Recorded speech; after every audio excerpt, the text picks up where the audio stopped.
این روزا که ما هی تو اینستاگرامیم و هی اسکرولش میکنیم و هی بالا پایین میکنیم و هممون یه حال یکسانی داریم که دنبال یه چیزی میگردیم که نمیدونیم چیه. هی بعدی هی بعدی هی بعدی. و وقتی که میبندیم احساس میکنیم که حالمون خوب نیست، بهتر نشده.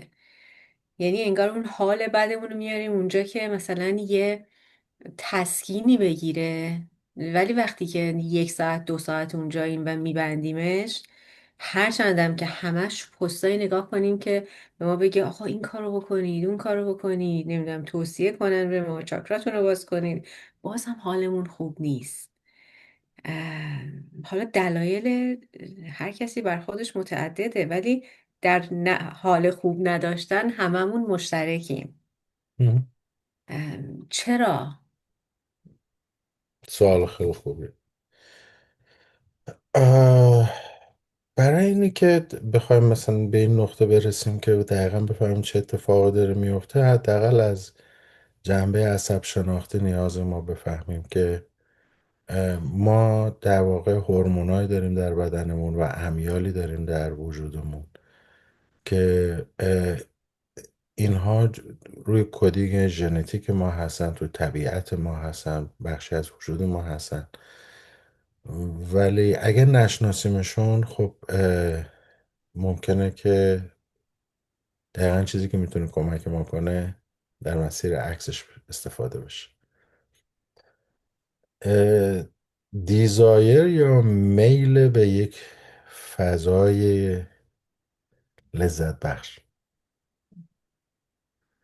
اه، این میل انسانی، میل خیلی از موجودات هستش که بخوان این کار رو انجام بدن. اما این زمانی برای انسان لذت بخش میشه به مقدار زیادی که غیر از این دیزایری که دلش میکنه، غیر از اون دوپامینی که داره مغز سرشار میکنه به بنده این که این فضا رو دنبال بکنه، اه، اون لذته و اون اکسیتوسینی که در واقع میخواد، حالا هورمونای دیگه ای داره توی این مسیر، میخواد ادامه پیدا بکنه، یه خورده بحث داره. مثل تخم شکستنه، یعنی تلاش پاداش آنی، تلاش پاداش آنی، تلاش پاداش آنی. این تلاش پاداش آنی مغز رو ادیکت میکنه، مغز رو در واقع نوعی وابسته میکنه، به خاطر اینه که این میل به لذت وجود داره، اما هیچ وقت ارضا نمیشه کاملا. انگار با اون فاصله کوچیکی که اتفاق میفته، پاداشی که کوچیکی که اتفاق میفته، این لذت اتفاق نمیفته. شما اسکرول میکنین این شبکه های اجتماعی، اولا یه نکاتی رو نیاز در مورد شبکه های اجتماعی و مدیا و اینا بگن که من باش موافقم، به این دلیل که همین الان ما داریم ازش استفاده میکنیم. مثل هر چیز دیگه میتواند مخرب باشد، مثل هر چیز دیگه میتواند سازنده باشد. ذاتا مثبت یا منفی نیست. نه، یه پدیده است یه که ابزاره. آره، که چجوری ما داریم ازش استفاده میکنیم، چجوری باش برخورد میکنیم. اما این باعث یه سری اتفاقات میشه. یک این است که فرصت لذت واقعی رو در ساختن، یعنی میل به دریافت چیزی، ساختنش و گرفتنش که نیازمند یک سری تجارب، لذت ها، تلاش هاست برای اینه که این کار رو انجام بده، و مغز انسان ذاتاً بر این شکلی به صورت تکاملی طراحی شده تا بتواند این کار بکنه، پاسخ نمیده. بنابراین این اگه شما پای کاسه تخمه تونستین به راحتی بلند شین بعد از یه داستان این شکلی که این در واقع یه تلاشه، یک انفجار مزه در دهان شما، تخمه خوردنش هم یه, اینجوری نگاه نکرده یه بودم. دونه تخمه دیگه دوباره انفجار مزه در دهان شما، درست؟ و این میل به تکرار این. حالا این انقدر چیز نیست، اما در مورد فضای مدیا و اعتیاد به فضای مدیا، حالا اعتیاد که من دارم میگم هر نوع عادتیه با بار منفی و مثبتی بیانش نمیکنه، عمدهش به این شکل شده. یعنی شما نه چیزی یاد میگیرید الان که نگاه کنید، چون مغز فرزند یادگیری، شما نمیتونین یه متن کتاب مثلا 10 صفحه‌ای رو به صورت پیوسته دیگه بخونید. در حالی که یکی از قابلیت هایی بود که در نسل‌های قبلی بهتر دیده میشد. وقتی در شما خودمون در کتاب، سالهای قبل. بله، یعنی خود ما در سالهای قبل، و ما وقتی که کتاب میخونیم فرصت داریم جاهای وایسیم، تأمل کنیم، تعمق کنیم، فانتزی کنیم. حتی تو نسخه فیزیکیش هم به نظر من خیلی موثره که ما خود کتاب رو به دست میگیریم و یه این حس حس دیگه میداریم، داره. یه مجموعه ای از حواس و خاطرات و حال و اینا به وجود میاد برامون بر کتاب خوندن. من بعضی وقتا یادم میاد که مثلا فلان کتاب رو تو چه حالتی مثلا بودم پشت تخت نشسته بودم داشتم اینو میخوندم و اون بر من فقط خاطره کتاب نیست، خاطره یه حال فیزیکی که داشتم با بله کاغذ بله با بله بله، گوشت. تو پیوسته است اینا با هم دیگه، چیزای دیگه داره تو اون فضا اتفاق میفته. حقیقت داستان اینه که بعد ذهن شما و فضاهای ذهنی شما عادت میکنه پاسخهای کوتاه، آنی و بدون تعمق. و از اینجاست که شما یواش یواش داریم مرتبا تحت بمباران اطلاعاتی قرار میگیرین که اصلا نمیدونیم به چه شکلی داره میاد، چه قصدی داره، چه فضای پشتش هستش. و این عادت شما رو گرفتار میکنه. شما ساعتها این فضا رو دنبال میکنین و عملا تبدیل میشود به یک فضایی که شما نه از آن لذت میبرین نه آن رو میتونید رها کنین. این آخه اون آخرش قسمتی هم از پاداش، چرخه پاداش در مغزه که ما میگیم اعتیاد ایجاد میکنه. چون اول همه چیزا این است که یه لذتی رو ایجاد میکنه، این لذت ادامه پیدا میکنه، بعد درست مثل مواد مخدر چه شکلی است، بعد یواش یواش بعد مقدارش بیشتر بشه تا اون لذت ایجاد بشه، بعد از اون مقدارش که بیشتر بخواد بشه، پروسه مواد جویی، یعنی دیگه شما دنبالش میگردین، دیگه راحتی نیست. بعد اگر نباشه حالتون بده چون دوپامین داره اونجا ترشح میشه، ولی اون قسمت هایی که حالا این پیچیدگی هاشو من نمیخوام وارد بیوشیمی اینا بشم، اما اینو میخوام بگم که این اتفاق شکلهای مختلفی داره. یکیش مدیاست، یکی شما داره میگه مثل این چرخه پاداش، این چرخه که تو مغز هست. شما در مورد روابط عاطفی هم همینجوری، عاشق شدن هم چه شکلی است. یعنی شما یه نفر میبینید خوشتون میاد، لذت میبرین، اون حالی که با اون هستین اون حال بسیار خوبیه و شما این حال رو میجورین و بعد میخوایم بیشترش کنین و بعد بیشتر با هم در ارتباط باشین، بعد با هم مسافرت برین، بعد نمیدونم باید با هم رابطه نزدیکتری داشته باشین. بعد از یه مدتی اگر دیگه تمام نگیره مشکل ایجاد میکنه، بعد نیازمند کنترل میشین، بعد براتون مشکل ایجاد میکنه که اون کسی که در واقع عاشقش هستین انگار یگانه آدم تو زندگی شما باید باشین و این چرخه مخرب و دردی که ایجاد میکنه از جایی به بعد دیگه شما باید یه چیزی باشه تا بتوانین حالتون رو عادی نگه دارین، ولی مضطرب میشین، ولی حالتون بد میشه، ولی غمگین میشین، ولی در اینو چرخه پاداشه. یعنی مغز به این شکل کار میکنه. عین همین رو میشود در فضاهای دیگری و به اشکال دیگری ایجاد کرد که برای انسان لذت بخش باشد. و این پروسه‌ای که داره طی میشه و در موردش داریم صحبت می‌کنیم، مثلا کلا ماهیتش عوض میشه، شکلش عوض میشه. چی؟ وقتی که این میل رو بتونی به صورت دائمی نگرش داری، به معنای میل به دانستن، میل به دوست داشتن، میل و براش تلاش بکنی، و این خیلی جالبه که بدون شما که ب- توی مشاغل بیشترین شغلی که بالاترین لذت رو توش در واقع نشان داده شده باغبانی است. اینم به دلیل این است که شما یه چیزی رو میکارین و ویتینگه. صبر میکنی. درست، این ویتینگه، این منتظر موندنه، این تلاش کردنه، این دنبال کردنه اه، وضعیتی از لذت رو در مغز ایجاد میکنه که کاملا متفاوت و این موجود زنده رو داره هدایت میکنه به اینی که در بیرون و محیط خودش شروع به تحصیل گذاری و به دست آوردن بکنه. اه، چون این مسیری اصلا کاملا متفاوت با این فضا رخ مثلا میده. عمیق‌تره. نه تنها عمیق تره، ببین شما مهمونی رفتین حتما، درست؟ وقتی میخوایم مهمونی برین متوجه هستین چه حال هیجان خوبی داره، منتظرین میخوایم برین تا اون فضایی که واردش میشین و بعد اون اتفاق میفته. من فکر میکنم حتی اون قسمت ویتینگش خیلی لذت بیشتری دارد. بیشتری داره، درسته. درست، اون حالی که در واقع هستش اینا. و بعد از که اون تموم میشه انگار دوباره شما برمیگردی به حالت پایه خودتون و بعد احتمالا اونجا خیلی حالا بعد افراد دوباره میخوان تکرارش کنن. مهم.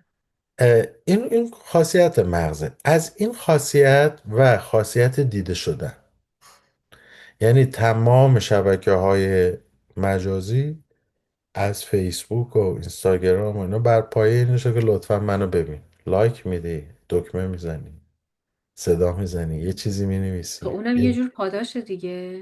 یه رو پاداشه دیگه. و این برای این پاداشه که به ان آقا دیده بشم، من دیده بشم، بعد میرون متوجه میشین که یه دفعه به کدوم سمت میره. به یه سمتی میره که دیگه بدون این پاداش نمیتونه زندگی کنه و اون براش خیلی مهم میشه، خیلی براش کریتیکال. بعد یواش یواش اصلا یادش میره کیه، چیه، واقعیت خودش چجوریه و یا اگه دیده نشه زندگیش چه شکلی میشه. این نوع وابستگی شدید ایجاد میکنه. این وابستگی شدیدی که ایجاد میکنه در نوجوانان و اینا رو که ما داریم میبینیم انقدر زیاد شده است که واقعا بدون اون گوشی نمیتونن سر کنن، مضطربن عمیقا بدون اون گوشی. و نه تنها بدون گوشی، شبکه های ارتباطی میبینین چقدر ضعیف داره میشه. یعنی ما ارتباطات روزمره و ارتباط زندگی که در واقع بین افراد هست کمتره. من ممکنه 5 نفر باشیم دور یه میز نشسته باشیم، اما از طریق یک سیستم ارتباطی مدیا ما شاید تو حتی تو یه گروه باشیم ولی اونجا ارتباط نداریم، انگار تو اونجا ارتباط، یعنی فضا به فضای مجازی. این نوع ارتباطه، کسی در موردش در واقع قضاوتی نداره. اتفاقا بعضی جاها هم کار میکنه، مثلا واسه خیلی هم کار میکنه، مثلا واسه ماها که همین الانی که ما در این از این طریق داریم، یا اینکه ماهایی که این همه دوریم، مهاجریم، به هر حال خیلی موثره که ما اون تمام شبکه حمایتیمون رو یه دفعه از دست نمیدیم. خیلی مهمه. ولی بعضی وقتا اصلا توی محیط جدید ما یه شبکه جدید حمایتی بر خودمون نمیتازیم از آدمای واقعی فیزیکی که دور برمون هستن. و این بخش از زندگی فیزیکی نیازمند ما موجود اجتماعی هستیم و نیازمند این ارتباط هستیم و این ارتباط تنها یه ارتباط شناختی یا اه، دیداری نیست. بدن ما همراه ماست، بدن ما زنده است کاملا و بدن ما نیازمند ارتباطه، از لمس گرفته تا آغوش گرفته تا ارتباط رو در رو گرفته، حس زنده که وجود داره و این باعث می شود که سیستم بدن موجود زنده در سوشال انگیجینگ یا اون درگیری اجتماعی که وجود دارد و اون ارتباطاتی که از حالا ممکن است با والدینتون باشه، دوستانتون یا محیط کارتون، این فضا به شدت کمک میکند که بدن احساس امنیت کند و وقتی که بدن احساس امنیت میکنه این فضا میاد پایین. همچنانی که میتواند عکسش هم عمل کند. مثلا در کشورهای غربی شما میبینید با استفاده از بیس فضای مجازی که داره استفاده میشود، تماس آدم با آدم رو در رو در انجام کارها، ادارات، فضاهای مختلف، مسائل قانونی خیلی کم شده. درجه سطح برخورد میاد پایین تر، سطح تنش میاد پایین تر، تو شهر رانندگی های زیادی نمیشه، اتفاقات زیاد، خستگی های به وجود نمیاره. آدم ها بر اساس وضعیت روحیشون رو هم تاثیر نمیذاره. وقتی من میرم مثلا تو تامین اجتماعی یه دفعه چه اون خانم مثلا دیروزم با همسرش دعوا شده، امروز صبح اومده سر کار، بچهش هم مریض بوده، ولی وقتی به صورت مدیا و فضاهای بسته هستش و شما دارین روی ماشین کار میکنین، ما خب این فضا به ما کمک میکنه سطح تنش، درگیری بین محیط کمتر بشه و از طرفی دقیقا همین میتواند پاشنه آشیل روابطمون باشه. یعنی انگار که وقتی که جا قرار قدیم میشه. میگفت بذار مثلا میگفتن جا به جا کن نبود و جا به جا کن نستعین. من همیشه اینو به کار میبرم که هر چیزی یه جایی داره، یه فضایی داره، بنابراین قضاوتی در این مورد نداریم، اما اینو متوجه هستیم که داریم از خودمون فرار میکنیم. آهان اینم خیلی مهمه. من این بحثی که گفتید که ما مثلا تنش کمتری داریم، میخواستم بگم که خب عاقلانش اینه که خب ما اون انرژی های جمع شدهمون رو که صرف نکردیم، صرف تنش نکردیم، حالا میتونیم توی رابطه بهتری به کار بندازیم. یعنی به طور بالقوه میشه که خیلی سازنده ترم اتفاقا باشه، به شرطی که مثلا توی جاهای هدایت شده درستری هدایت کنیم. یعنی یک آگاهی یا یه تصمیم گیری درستی اگه ما داشته باشیم، میگیم خب حالا من این استرس ها رو امروز ندارم و مثلا آماده هستم که یه رفتار سازنده تری داشته باشیم. ولی همطور که شما گفتین تو خیلی از مهمونی هایی که الان من متوجه شدم، یا حالا جوانترا یا هرچی، افراد کنار هم هستن و حتی با هم حرف میزنن ولی به هم نگاه نمیکنن. نگاهشون به یه جای دیگه است و انگار که یه چیزی تو این ارتباط کمه. یعنی دارن با هم حرف میزنن و در مورد یه موضوع هم حرف میزنن ولی همشون روشون به یه چیز دیگه است، مقابل هم نیستن که میدونی حس های همو بگیرن. اینو شما حتی در میون جوانان هم چون مغز، ما فرزند تربیتیم. تربیت نه به معنای آمش، به معنای این است که هرچی یاد میگیره عادت. از محیط، از اطلاعاتی که میگیریم از اون محیط، از اون استفاده میکنه. از کودکیمون این شکلی اتفاق میفته تا بزرگسالی، از پدر و مادر و روابط و محیط و اجتماع و فرهنگ و اساطیر، اینا به هر حال ما تاثیر میپذیریم. در گذشته ما بر اساس فعالیت های فیزیکیمون و زمانی که داشتیم و فضای مجازی که وجود نداشته، ما به نوعی با ریالیتی واقعیت زندگی در تماس بودیم. اما بعد به فضای مجازی یه واقعیت مجازی رو وارد کرد. ما نمیتونیم منکر واقعیتش بشیم که واقعیت داره رخ میده، برای شما الان داره ارتباط برقرار میکنه، اما مجازی است. و این مجازی بودن معنا داره. مثلا بچه ها شروع میکنن بازی هایی میکنن که تو اون بازی مثلا یه دفعه میره توی آب، بعد میاد بیرون یه دقیقه تکون میده، خوش میشه، حرکت میکنه، درست؟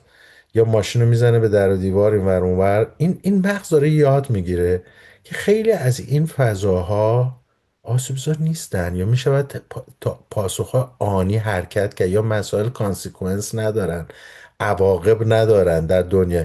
برای تصمیم گیری های احساسی میبینیم بیشتر میشه تو این جوان، آه. درست؟ و اینها انگار همه چیز رو خیلی سریع میخوان، اصلا نمیتونن بفهمن که در جهان فیزیک چه شکلی است. اما همین بخش و همین، یعنی تحولات همیشه دو لبه داره. شما دقیقا میبینین که اونها یک دنیای دیگه درست کردن و تو اون دنیا دارن بازی میکنن، از اون دنیا هم دارن پول در میارن. اتفاقا باور دارن که پول کردن کار سختی نیست، که الزاما از همان مسیر گذشته ای که افراد مثل من شاید این مسیر رو میرفتن در دنیای فیزیکی میرفتن. نه، و واقعیت هم داره، یعنی نشستن پشت یه چیزی و پول دارن در میارن دیگه. پول در میارن. و این نشون میده که واقعیت زندگی ما در بیرون و فضای درونیمون در حال تغییره. شما نمیتونید منکر این واقعیت بشی، و این واقعیت وقتی داره رخ میده با خودش مشخصاتی داره. آسیب شناسی همیشه این است که ما بتوانیم مزایای چیزی رو برداریم، آسیباش از خودمون دور کنیم. ما در هر حال موجود اجتماعی هستیم و نیازمند تماس هستیم و نیازمند ارتباط هستیم. وقتی که به انفکاک میرسیم و وقتی جدا میشیم، چون با تنهایی خودمون داریم روبرو میشیم، و تو اون تنهایی یه چیز خیلی مهمی هست، آنسرتینیتیه. یعنی هیچ چیزی معلوم نیست، هیچ چیزی تکلیفش معلوم نیست. در نهایت در درونمون با اضطرابای بنیادین روبرو میشه. و نه تنها اضطراب هست، افسردگی هست. بعد شما ارتباط ندارین، توی ارتباط ها شیوه های ارتباطی که شما دارین داره آموخته میشه از توی محیط، خیلی ناهوشیار. حتی ممکنه یه نوشته این زیر باشه رد، چون اون داره توی مغز من تاثیر میذاره تا پیغامی که داده میشه از کدوم زاویه گرفتن. همه اینها داره اتفاق میفته همزمان. و این میتواند مثل هر پدیده دیگه میتواند دو لبه داشته باشد. و یکی از اتفاقاتی که میفته و در این بین توی همین فضاهای مجازی که داره برای هر روز ما اتفاق میفتد، این است که اینها با خودشون اشکالی از تاثیرگذاری انسان و تاثیرپذیریش رو نشون میدن که ما بهش آگاه نیستیم. و اون این است که ما در گذشته در محیط زندگی میکردیم که 10 نفر آدم دور من بود، از این 10 نفر تاثیر میپذیرفتم، روی این 10 نفر تاثیر میگذاشتم. امروزه دارم از میلیون ها نفر تاثیر میپذیرم و قدرت تاثیرگذاری ندارم. من نمیتونم تو زندگی اون بچه تو اون فلسطین تاثیر بذارم. من نمیتوانم زندگی من نمیتوانم و من نمیتوانم های بسیاره.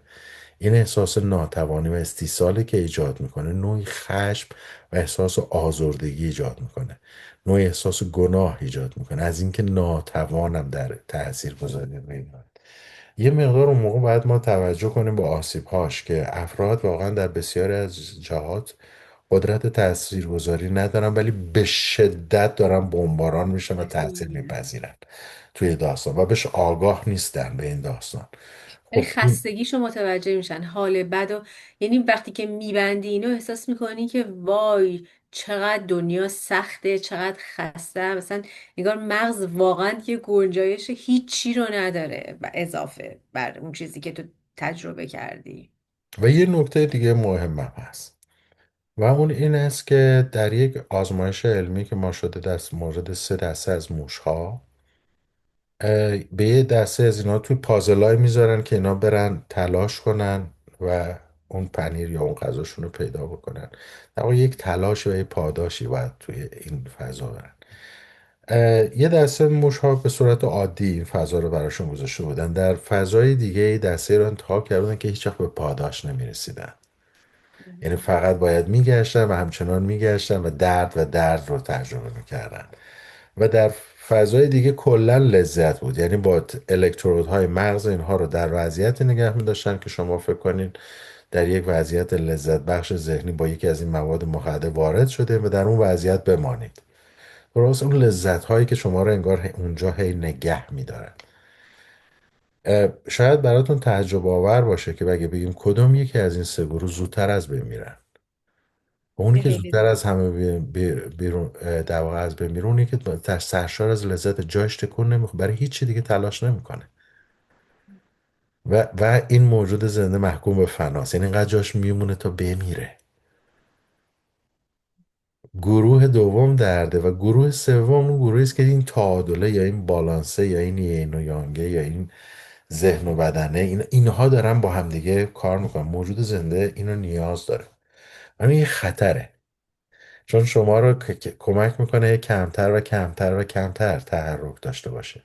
خود تحرک داشتن باعث بهبود عملکرد مغز میشه، فعالیت های روزانه که درش اجرا میشه. بعد ما میبینیم که اومدن اضافه کردن، جیم رو اضافه کردن، ورزش رو اضافه کردن، چیزا اضافه کردن، به خاطر اینکه هر تحرک انسان کم شده. و ما توی چیزم ادیان هم داریم، توی اسلام هم فکر کنم داریم که میگه ما انسان رو در سختی آفریدیم. درست. این بخشی از زندگی انسانیه. شما وقتی حذفش میکنین انگار دارین یه بخشی رو دارین حذف میکنین که زندگیه، چون انسان نماد زندگی مثل حیوانات دیگه. در خیلی سال پیش یه دسته از حیواناتی که در واقع اجداد ما بودن از تو آفریقا اومدن بیرون، حرکت کردن در مناطق دیگه، بعد تونستن به بقیه موجودات تسلط پیدا کنن. اونا به خاطر این است که انسان موجودی اجتماعیه. یعنی یه نفرش مثلا یه میمون از یه انسان قوی تر اگه ولشون کنیم تو طبیعت. مهم. دوتاشون بازه، ولی گروه های بزرگتر میشیم قدرت انسانه که بزرگتر میشه و انسان به واسطه تونسته از توی مسیری که بیاد این فضا رو انجام بده. حالا اگر اینو بهش نگاه بکنیم متوجه میشیم که هیچ پدیده فی ذات خوب یا بد نیست. ما نیاز داریم بتوانیم برای حفظ سلامتی روان، بدن و خودمون به خودمون کمک کنیم که از این فضا به درستی استفاده بکنیم. ببینید الان اون فضا شده محل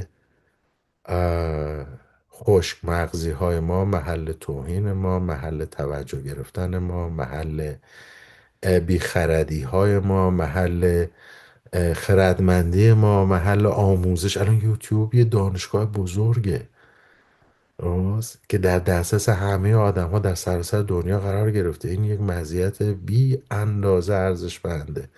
امروز زندگی انسانی ما از بهترین پادشاهان در زمان گذشته بهتر است. انسان پیشرفت کرده، ما داریم زندگی بهتری رو داریم میگذرونیم. بنابراین این وضعیت یا این نوع نگاهی که به هر سمتی که برود که یه چیزی رو به نفع چیز دیگه میخواد حذف کند، کلا در مسیر زندگی انسانی نشون داده شده است که کار نمی کند. ما نیاز متاسفم. داریم که آره بهینه سازی کنیم. ما نیاز داریم که بتونیم به هر چیزی فرهنگ و آداب خودش رو به دست بیاره. اینه که ما چجوری روی این فضاها کار میکنیم خیلی مهمتره. شما یه زمانی بوده از افرادی توی جامعه مشاغل اصلی و عمده جامعه رو با مسئولیت ها و ریسپانسیبیلیتیاش قبول میکردن و عمده اینها در طول روز در فضای کار بودن. کار و زندگیشون رو فضاشون به در فضای خیابونا ما یه عده بچه ها و یه عده مردها و یه عده آدم هایی داشتیم یه دو پارکار نشسته بودن تو با هم دیگه سر کوچه ها حرف میزدن، گپ میزدن، معمولا کار خیلی فعالی نداشتن.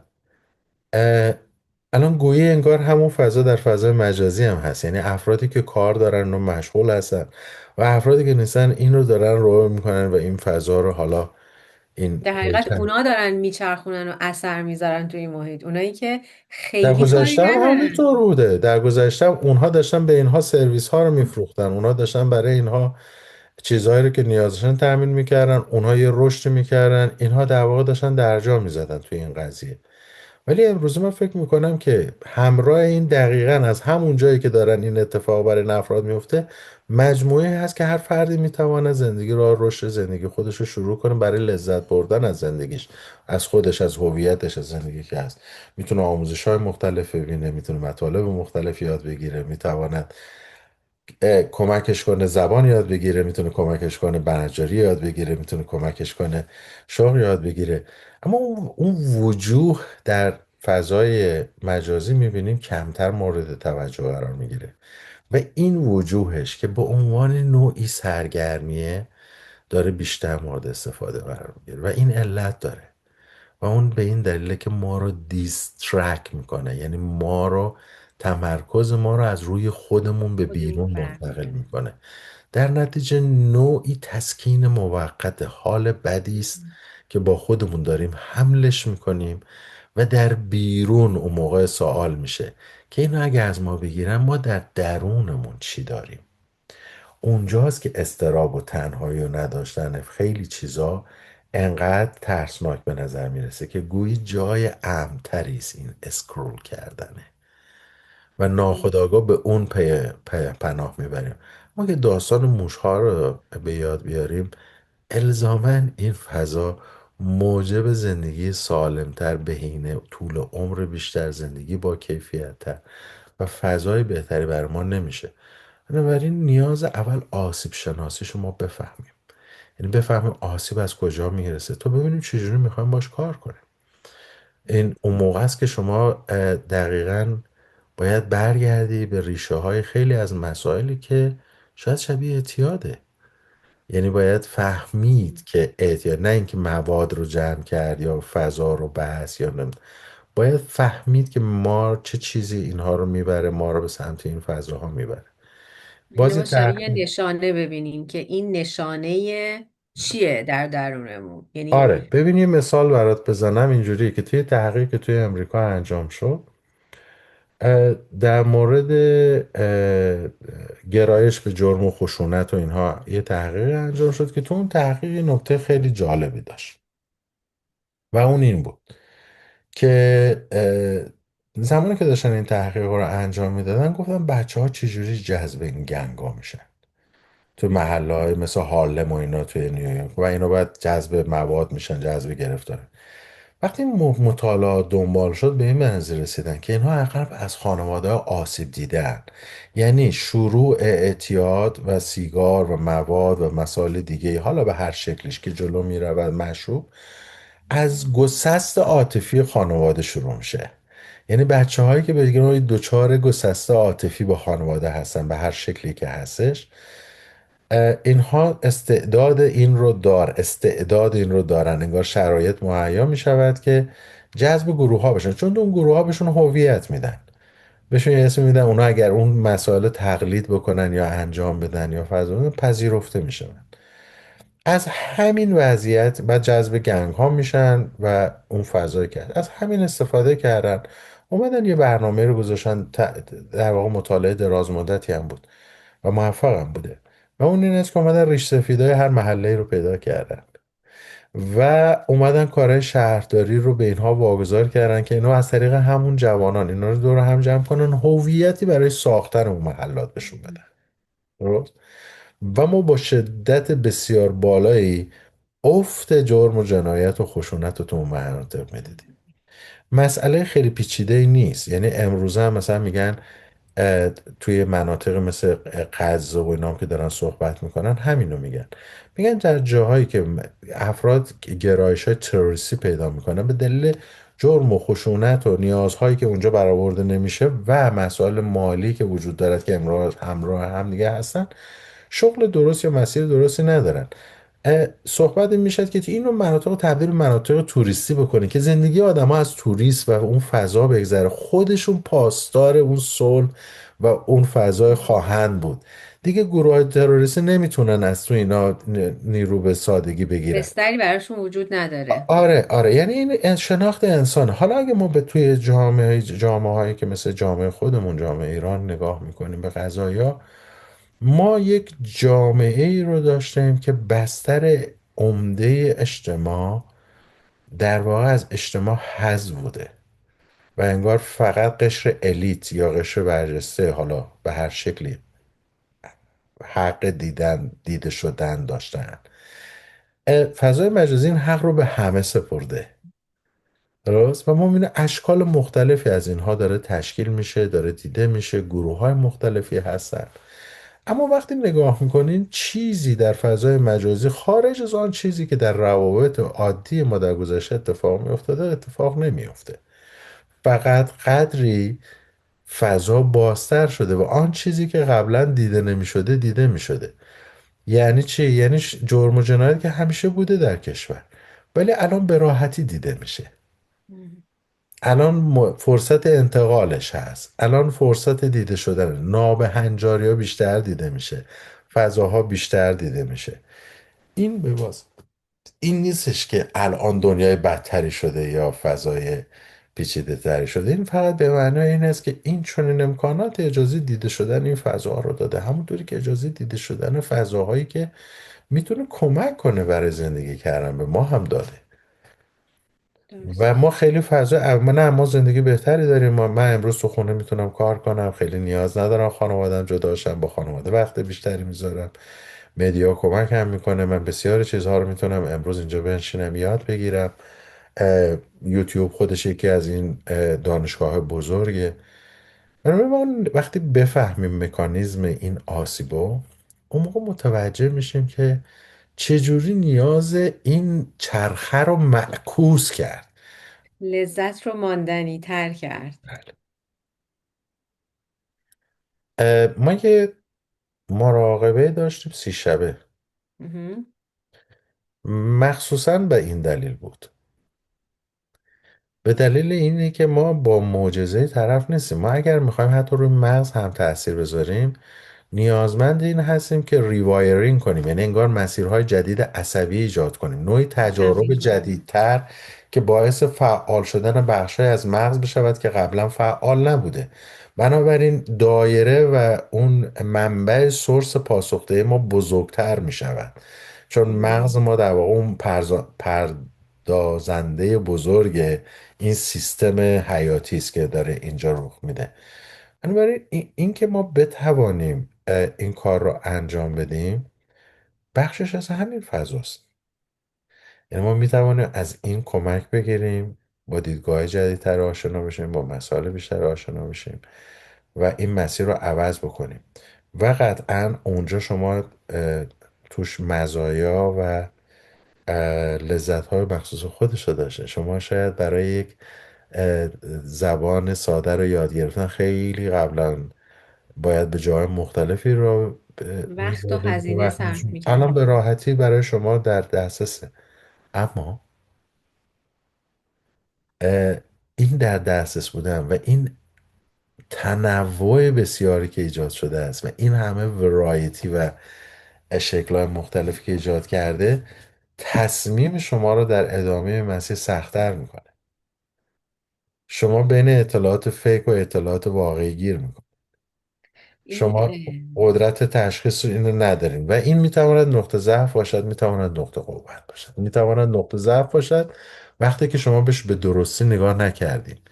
یعنی من اگر یک اطلاعاتی رو اینجا میگیرم، نیاز دارم که این اطلاعات رو چک کنم، نیاز دارم برم مطالعه کنم، نیاز دارم فضای دیگه. حالا الزاما مطالعه رو کاغذ شاید امروز نباشه، اما با یک ارتباط ساده با چت جی پی تی مثلا به عنوان یک ابزاری که ما امروز از هوش مصنوعی استفاده میکنیم، اطلاعات قابلیت سنجش داره و میشود سنجیدش و باش کار کرد. ما داریم وارد دنیای جدیدی میشیم، دنیایی که هوش مصنوعی هم داره بهش اضافه میشه، قرار زندگی ما رو کمک کنه و کمک میکنه.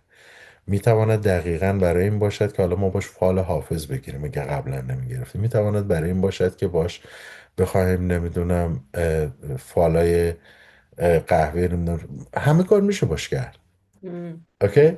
ولی ما میخوایم چجوری استفادهش کنیم. یعنی این به نظر من توی این فضا کاملا و تا چه مسیرش حد از هم استفاده آگاهی کنیم؟ رسانیه، نه سانسور.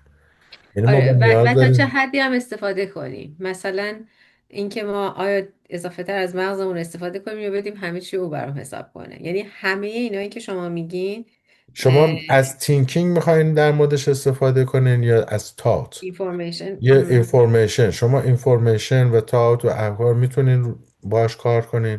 تینکینگ پروسه کازالیتیه، پروسه درک علیته و اینکه چی باعث چی میشود و فکر میکنه و یک مسئله سوبژکتیو و تحلیلی که انجام میدیم. درسته ای آی امروز این کار رو میکنه در خیلی از اون، اما همچنان ما یه بخشهایی داریم که اختصاصا مال انسانه و یکی از اون فضاها تینکینگه. درسته وقتی رو چت جی پی تی شما میزه بعضی موقع فکر میکند، اما این فکر کردن در واقع داره اطلاعات مختلف رو با هم نوآوری میکنه و جمع مقایسه آوری میکنه. میکنه و مقایسه میکنه. این هوشی که ما امروز داریم از اونجا سرچشمه گرفته. ما هم در ابتدا همین شکلی بودیم، رفته رفته این هوش خودش رو آپگرید کرد، همینجوری که هوش مصنوعی امروز داره این کار میکنه و از یه جای به بعد دیگه به ما احتیاج نداره، خودش رو آپگرید میکنه. شما اگه بخواید بشینید با یه هوش مصنوعی کار بکنین که داره ورق بازی رو مثلا حکم و بلده یا نمیدونم یه بازی دیگه ورق بلده یا نمیدونم پوکر رو بلده، از یه جایی به بعد حتی قهرمان پوکر هم دیگه نمیتونن باش بازی کنن.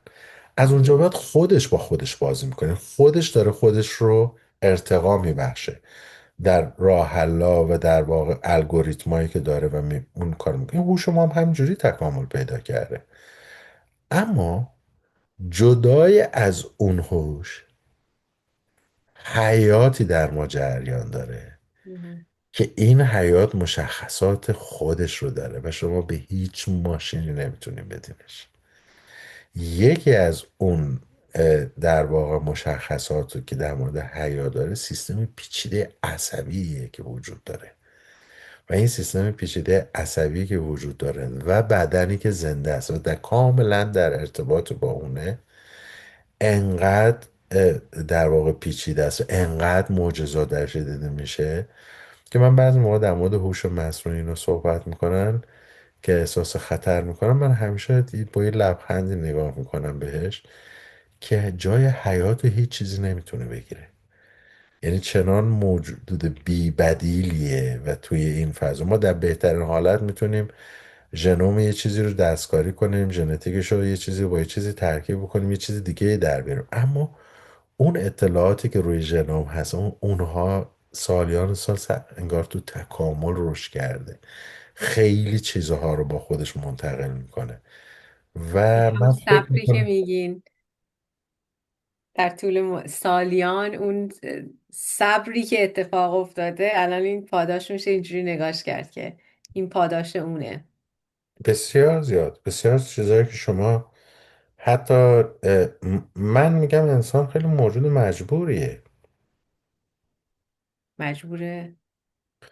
شما ساخته شده از یه سری فیزیکش. هورمون و گوشت و پوست و استخوان و سیستم عصبی و پردازنده به عنوان مغز و حالا چیزی که ما بهش میگیم آنکانشس و ناخودآگاه و که بخشی از مغز هستش که اطلاعات تجربه شدن اما کلامی نشدن و توی سطح شناخت نیومده. حالا وارد بحث علمیش نمیخوام بشم. اه، ما اکثر تصمیمات و اون کارهایی که داریم انجام میدیم خیلی دست خودمون نیست. خانوما و تفلی ها این مسئله رو خیلی تجربه میکنن، آقایون نمیدونن. خانوما توی دوره 30 روزه، فقط در یک پریود 30 روزه، عین رولرکستر باید برن بالا بیان پایین و این هورمونا داره جابجا میشه. تمام کنش هاشون رو به هم میریزه، تمام حسی که از بودنشون در اون روزه به هم میریزه، تمام پاسخهاشون رو به هم میریزه و در اکثر موارد خارج از کنترلشون داره. شما وقتی یه درد کوچک ساده زیر شکمتون دارین، شما نمیتوانین تالرنس یا تحمل روزانه عادیتون وقتی درد ندارین داشته باشین. شما درد کوچیک نیستا. تحریک نه، اصلا با در مورد من در واقع عادات ماهانه صحبت نمی در مورد کنم. درد پریودی کوچیک نه، نیست، من نه. در مورد یک دلدرد ساده دارم صحبت میکنم اوکی. که این دلدرد شما قند خونتون که میفته پایین و گرسنگی دارین، شما واکنشاتون کاملا متفاوته با زمانی که سیر هستین. یعنی ما این چنین تحت تاثیر فیزیولوژی هستیم. این به ما یه چیزی رو نشون میده که ما انگار وسط یه جبر و اختیاری هستیم. اگر این فضا ما بقیش هم که ما میتوانیم از طریق شناخت و آگاهی بهش در واقع یه حسی از توانایی بده که ما یه جاهایی رو میتوانیم بشناسیم و تأثیر بگذاریم که از طریق دانستن اینم رها کنیم، تقریبا ما پروگرام شدیم از قبل. خب این یکمی ماجرا رو سخت‌تر میکنه. این یکم حرف زدن در مورد آدم رو سخت میکنه با توجه به کاری که ما داریم میکنیم. بخاطر اینکه اگه ما پروگرام شدیم دیگه، الان چرا داریم حرف میزنیم که چطور حالمون بهتر بشه. ام، اجازه بدید که موکولش کنیم به م، جلسه بعد. آره این بحث رو اینجا تموم کنیم. حالا در مورد موضوعات دیگه ما جلسات میتونیم دیگه حرف همین میزنیم چیزی که در واقع بریم یا که همین رو خب ادامه میدیم. آره، آره این اگه سوال پروگرام مهمیه شدیم. که اگر ما این در این حد در واقع هستیم، اون مسئله چیزی بود که در نقش واقع ارادهمون فروید پس چیه؟ آگاهی همین چه رو کمکی درست میکنه؟ مثل یه بومرنگی هست که وقتی پرتاب میشیم دور دور میزنه و برمیگرده به این فضا و انگار اختیاری در اون وسط نیست. ولی دقیقا مثل همه چیزهای دیگه دنیا که دو رو دارد، یه نو یانگ دارد، یک آگاهی و تاثیرپذیری هم دقیقا روی همین فضا وجود دارد، در حدی که ما میتوانیم رو فیزیولوژیمون تاثیر بذاریم. بذارید در مورد موضوع این تو جلسه بعدی حرف جلسه بزنیم. بعدی حرف بزنیم. آره. بسیار خوب، مرسی، خیلی ممنون. خب اگه